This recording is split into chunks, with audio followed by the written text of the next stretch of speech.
Well, the day has finally come where I'm upgrading my keyboard to a mechanical keyboard. In today's video, we're going to go over this new Keychron K3 Max, and I'm going to be comparing it with my casual Magic keyboard to see how it compares. So this review is going to be from the perspective of one that's not super into keyboards. Obviously, I've heard of this brand and seen some of, the praises on Reddit and other threads. But honestly, to me, this was just a fine enough keyboard. But the reason why I upgraded in the first place is because some of the keys are starting to become sticky because I eat at my desk too much. So this is the Keychron K3 Max. I will say when going on the Keychron website, there are so many different configurations that it's almost overwhelming to choose what you really want. Not only do they have different length configurations, 100%, 75%, 65%, and smaller, but they also have different keyboard layouts and different ways to be more ergonomic. But honestly, that was so overwhelming for me. So I just went on Reddit and asked what would be best for a software engineer. And this one came up, and so that's why I bought the K3 Max. I believe this is a 75%. So I wanted to have arrow keys for sure. As well as that toolbar you see on these Magic keyboards. I use this toolbar a lot, especially the play, pause, fast forward, as well as volume buttons. So that was absolutely mandatory for me. So anyways, let's get into the unboxing and let me give you my first impressions. This is using the brown switches. This is very Apple-esque packaging. I like the chroma or whatever, rainbow reflection on the text here. It's kind of hard to open though. There we go. This is the packaging. Yeah, nothing crazy, but let's just get this opened. Smells very China-esque. All right, I'm now freehanding this actually, so excuse me if it doesn't look super smooth. Here is what the packaging looks like. We have the Keychron kind of keyboard wrapped in this plastic wrap. You have some wires, USB-A to USB-C, a dongle for Apple, as well as extra keycaps for Windows configuration. I'm both Mac, so I don't need this at all. Trash. There's also a USB for probably Bluetooth connectivity, as well as an extractor to take out keycaps. I've actually never used this before, so that is going to be an interesting first. Instruction manual, and that's about it. Now is the moment of truth when we are going to feel what this sounds like, baby.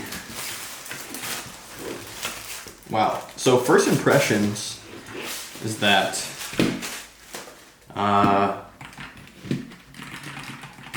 it's actually, I feel like it's higher than I would have thought. If you compare it to my Magic keyboard,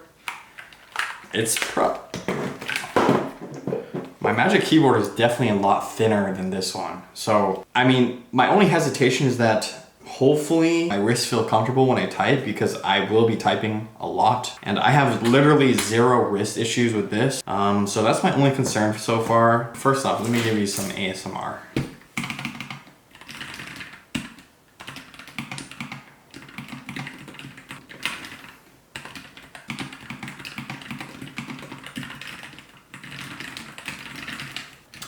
The keys are decent. I actually feel like I expected more weight into the switch. That's, it's totally fine that it's like this. I probably just need to get used to it. But I'm just surprised. When I had those red switches, it was definitely more of a force to push the button with than this. I just assumed that it would be similar forces, but this is definitely a lot lighter. Which, isn't a bad thing, isn't a good thing either. So I guess we'll see when I get used to typing on this more. Other than that, it's pretty solid build. This looks like plastic, but I think it's actually, no, it's definitely plastic. But it has some heft to it, which makes it feel a little bit more premium. I do like the colors. I think I prefer more simplistic white on white. Obviously it gets hella dirty. I think this is the classic Keychron color scheme, so I'm not super mad with it. The toolbars don't feel as similar. It's a little bit more cramped up here than on the Magic keyboard. But yeah, overall, pretty solid.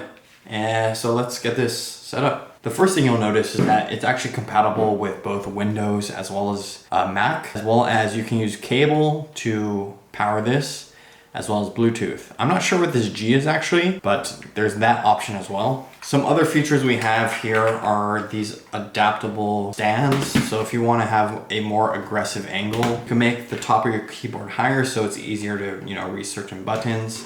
Since I'm used to the Magic Keyboard, I'm not gonna use these at all probably, just because I'm used to that kind of flat surface, and it's also better for your wrists. There's actually 2 levels, so there's like most aggressive angle and then you have a smaller angle.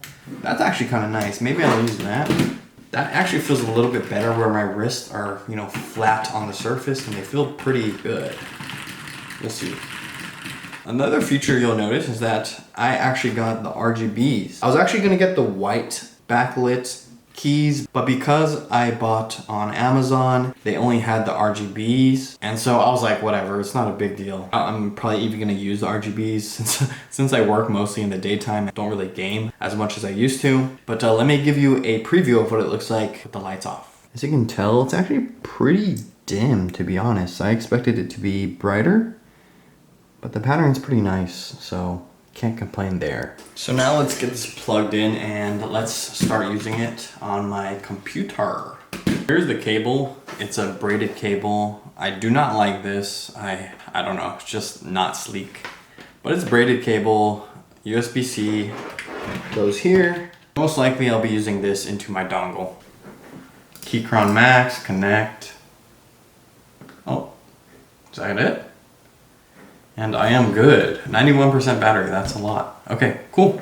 Let's actually do a typing speed test to see what I can get.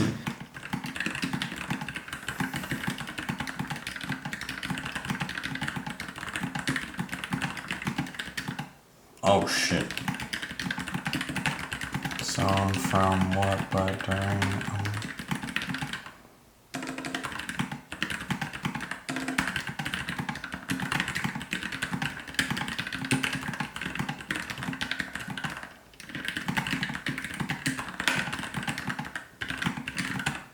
Hey, not bad, 103. Let's try that one more time. Dude, 103 again? That's crazy.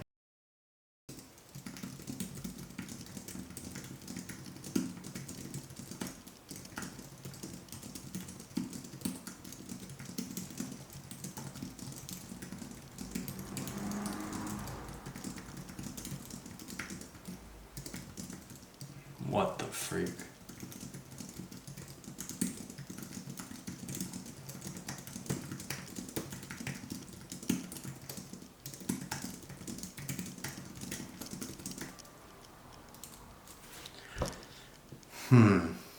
So I just did another type test and I got actually a 105 on here, but this is the non-sticky one. The sticky one though is honestly like pretty completely unusable.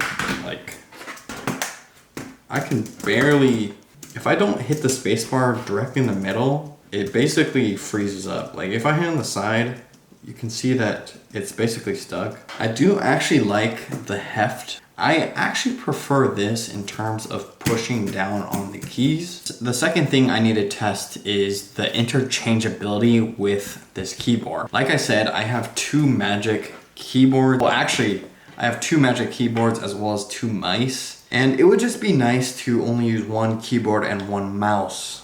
Maybe I will replace these mice later, but for now, if I can get one step further in that and just using 1 device for both my personal computer as well as my work computer, that would be preferred. If it's plugged in, then that's a no-brainer. Obviously, that's pretty interchangeable because I have a dongle and need to change my dongles out anyways. But let's try Bluetooth. I think Bluetooth is gonna be a lot more interesting because I might not want a wire on my desk the whole freaking day. Like, sometimes I want a minimalist workspace and these wires are not helping. So let's try to have this 1 keyboard work interchangeably between my personal laptop and my work laptop. I think it's a decent keyboard. Nothing like truly astonishing, to be honest. I think the build quality is fine. It has some potential, but you know, obviously I don't know that potential yet until I actually start using it. I'm not like super pumped, not super disappointed either. Again, I'm not a keyboard guy, so this is just another keyboard for me. And the main focus for this is to increase my productivity. So if that can get done somehow, I don't know whether I be typing faster, which honestly didn't seem to be the case because I typed faster on my Magic keyboard, but maybe the layout could be more ergonomic, then that'll definitely make me happier. Let me know your honest thoughts about my review. Maybe it's a little too harsh for not enough time spent with this yet. I'll see you in the next one, and I'll talk to you soon. Peace.